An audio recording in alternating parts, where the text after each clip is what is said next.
नमस्कार। आज बात होगी राष्ट्रपति चुनाव के ऊपर। सत्ता पक्ष की ओर से द्रौपदी मुर्मू उम्मीदवार हैं और विपक्ष की ओर से यशवंत सिन्हा साहब उम्मीदवार हैं। यशवंत सिन्हा साहब पहले केंद्रीय वित्त मंत्री भी रह चुके हैं और भी पदों पर रहे हैं। दोनों ही उम्मीदवार तगड़े हैं, लेकिन फर्क बस इतना है कि द्रौपदी मुर्मू सत्ता पक्ष की उम्मीदवार है और यशवंत सिन्हा विपक्ष की। ये वोट पड़ भी चुके हैं, 21 तारीख को रिजल्ट भी आ जाएगा और ज़्यादा उम्मीद यही है कि द्रौपदी मुर्मू ही जीतेंगी। अब इसी मौके पर हालांकि ऑलमोस्ट ये तय है कि द्रौपदी मुर्मू जीतेंगी, लेकिन इसी समय एक पुराना वाकया याद आ गया जिसको मैंने सोचा कि आप लोगों से साझा किया जाए, आप लोगों को ही पसंद आएगा। बात बहुत पुरानी है, 1969 की। इंदिरा गांधी प्रधानमंत्री बन चुकी थी 1966 में और पुराने कांग्रेसियों से उनकी लड़ाई चल रही थी, जो उस जमाने में पुराने कांग्रेसी थे। इंदिरा गांधी सत्ता पर अपने वर्चस्व को स्थापित करने के लिए कांग्रेस का दो फाड़ करने का मन बना चुकी थी। उसी समय 1969 में राष्ट्रपति का चुनाव होने वाला हुआ।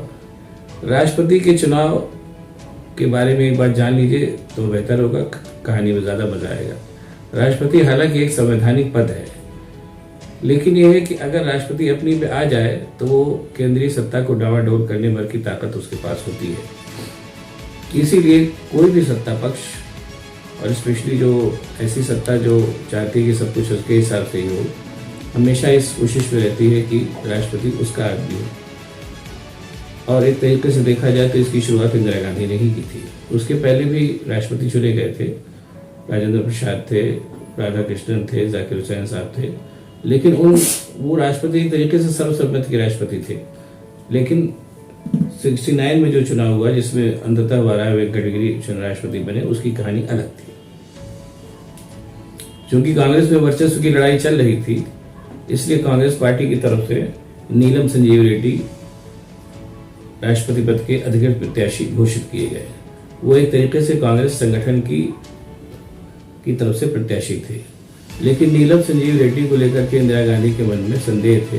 उनको लग रहा था कि अगर नीलम संजीव रेड्डी राष्ट्रपति बन जाएंगे तो दिक्कतें खड़ी कर सकती हैं। इसलिए उन्होंने अपनी तरफ से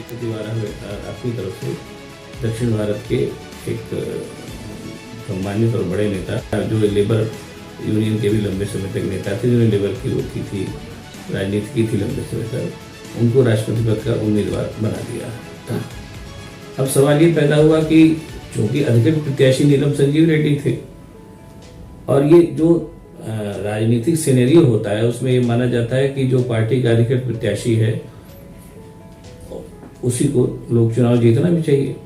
लेकिन चूंकि सत्ता को लेकर के अंतर्कलह जारी थी इंदिरा गांधी और पुराने कांग्रेसियों के बीच में, इसलिए और इंदिरा गांधी हमेशा से जोखिम भरे फैसले लेने के लिए जानी जाती रही थी, उन्होंने वाराह वेंकटगिरी को राष्ट्रपति पद का प्रत्याशी बनाया और लोगों से अपील की। उनकी वो जमाने में बहुत प्रसिद्ध हुई थी अपील की, अंतरात्मा की आवाज पर बोलते कि उन्होंने इशारा किया कि आप लोग वाराह वेंकटगिरी को चुनाव जिताएं और उनको राष्ट्रपति बनाएं। राष्ट्रपति पद के लिहाज से वाराह वेंकटगिरी अगर राष्ट्रपति बनते, जो कि बाद में बने भी हो, तो वो इंदिरा गांधी की नीतियों के हिसाब से जो उनको आगे लागू करने का उन्होंने मन बना रखा था, उनके लिए ज्यादा मुफीद साबित होते। इसलिए इंदिरा गांधी ने ये बड़ा गेम खेला। इंदिरा गांधी का व्यक्तित्व इसमें कोई शक नहीं है, बहुत विशाल था और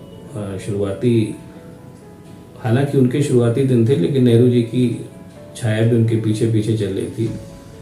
तो लोगों ने इंदिरा गांधी की अंतरात्मा की आवाज वाली अपील पर ध्यान दिया और कांग्रेस पार्टी के अधिकृत प्रत्याशी नीलम संजीव रेड्डी चुनाव हार गए और वाराह वेंकटगिरी चुनाव जीतकर राष्ट्रपति बने। अब यहीं इस परिप्रेक्ष्य में लोगों ने द्रौपदी मुर्मू और यशवंत सिन्हा के चुनाव को भी लेना चाहा, लेना भी चाहिए। लेकिन यहाँ जो बेसिक बात आती है वो ये है कि यशवंत सिन्हा चुनाव जीत सकते थे या हो सकता, अभी तो कुछ कहना संभव नहीं है, हालांकि वोटिंग हो चुकी है, कि सत्ता पक्ष की अधिकृत प्रत्याशी द्रौपदी मुर्मू और भारतीय जनता पार्टी और उसके सहयोगी संगठनों की सरकार, ऑलमोस्ट केंद्र सरकार तो है ही, कई राज्यों में भी उनकी सरकारें, बाकी जिन राज्यों में अलग अलग सरकारें हैं, मतलब भाजपा से इतर दलों की सरकारें हैं, वो कुल मिलाकर के यशवंत सिन्हा के पक्ष में आए, इसको लेकर के फिलहाल जो सीनेरियो दिख रहा है उसे लगता नहीं कैसा होगा। हालांकि क्रॉस वोटिंग की भी जानकारी हुई है, लेकिन कुल मिलाकर यशवंत सिन्हा की जीत तभी सुनिश्चित हो सकती है अगर सत्ता पक्ष के और केंद्रीय सत्ता पक्ष के लोग यशवंत सिन्हा को वोट दें। हाँ, लेकिन मोदी भी कुल मिलाकर के अच्छे खासे मजबूत प्रधानमंत्री हैं और जो फिलहाल जो परिदृश्य दिख रहा है उसमें लगता नहीं कि सत्ता पक्ष के लोग या भारतीय जनता पार्टी या उनके सहयोगी संगठन के लोग जो हैं वो मोदी के खिलाफ जाकर के यशवंत सिन्हा को वोट देंगे। इसलिए ज़्यादा उम्मीद यही दिखाई दे रही है कि द्रौपदी मुर्मू ही जीतेंगी। और इसी समय एक बात और सुन लीजिए, आपके लिए अच्छी होगी कि राष्ट्रपति पद के चुनाव को लेकर इतनी गहमा गहमी क्यों होती है, इसके लिए भी एक किस्सा जान लीजिए। राजीव गांधी प्रधानमंत्री बन चुके थे और उनके थोड़ा सा पहले ज्ञानी जैल सिंह राष्ट्रपति बने थे इंदिरा गांधी के ज़माने में। राष्ट्रपति ज्ञानी जैल सिंह इंदिरा गांधी के कट्टर वो माने जाते थे समर्थक। उन्होंने एक अवसर पर कहा था कि इंदिरा गांधी को झाड़ू भी लगवाएंगे तो हम लगाएंगे। कुछ अचानक प्रधानमंत्री बनने का अति आत्मविश्वास और कुछ थोड़ा सा अज्ञान, राजीव गांधी कई मामलों में उन्होंने ज्ञानी जैल सिंह की अनदेखी की। ज्ञानी जैल सिंह से नाराज होगा और उन्होंने राजीव गांधी की सत्ता को अस्थिर करने का मन बना लिया था। पुराने लोग आपको बताएंगे। काफ़ी हाय तौबा मची। बाद में अर्जुन सिंह बीच में पड़े, केंद्रीय मंत्री अर्जुन सिंह जो मध्य प्रदेश के मुख्यमंत्री भी थे, और किसी तरीके से उन्होंने सुलह समझौता कराया। इससे ये साबित होता है कि सत्ता पक्ष हमेशा से चाहता है कि उसका राष्ट्रपति हो। द्रौपदी मुर्मू के साथ और यशवंत सिन्हा के साथ भी यही हो रहा है, और देखिए क्या होता है। हालांकि दोनों ही पक्ष अपनी अपनी जीत के दावे कर रहे हैं, लेकिन जैसी संभावना है, जैसा सिनेरियो दिख रहा है, ज़्यादा उम्मीद है कि द्रौपदी मुर्मू चुनाव जीतेंगे। अगर आपको वीडियो पसंद आए तो इसको शेयर करिए, लाइक करिए। और एक चीज़ और मेरी आप लोगों से गुजारिश है कि साथ ही साथ अपने सुझाव भी दीजिए अगर आपके पास कुछ हों।